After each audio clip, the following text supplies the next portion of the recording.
అసెంబ్లీలో తీర్మానం చేస్తే ప్రత్యేక హోదా ఇచ్చే పరిస్థితి లేదన్నారు కేంద్ర మంత్రి భూపతిరాజు శ్రీనివాసవమ్మ.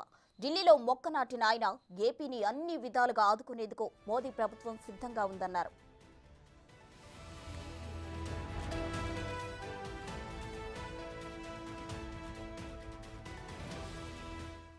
విభజన చట్టం అనేది మేము ఆవేళ ఏదైతే ఫైనాన్స్ కమిషన్ ఉన్నటువంటి అభ్యంతరాల దృష్ట్యా ఏదైతే ప్రత్యేక హోదాలో ఉన్నటువంటి విషయాలన్నింటినీ కూడా ప్రత్యేక ప్యాకేజీ ద్వారా ఇవ్వడానికి ఆవేళ కేంద్ర ప్రభుత్వం సిద్ధపడింది.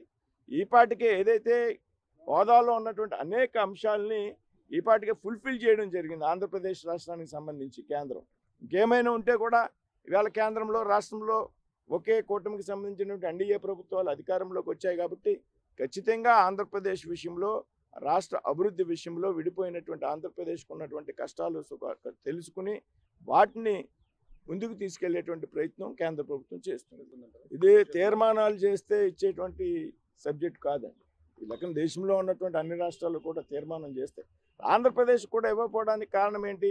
ఏదైతే ఫైనాన్స్ కమిషన్ ఉన్నదో ఏ రాష్ట్రానికి కూడా భవిష్యత్తులో ప్రత్యేక హోదా ఇవ్వద్దు అనేటువంటి విషయాన్ని అందులో చెప్పారు. కాబట్టి ఏదైతే ఆంధ్రప్రదేశ్కి వర్తించిందో ఏ కారణాల వల్ల అయితే ఆంధ్రప్రదేశ్కి ప్రత్యేక హోదా ఇవ్వలేకపోయారో అది బీహార్కి కూడా వర్తిస్తుంది.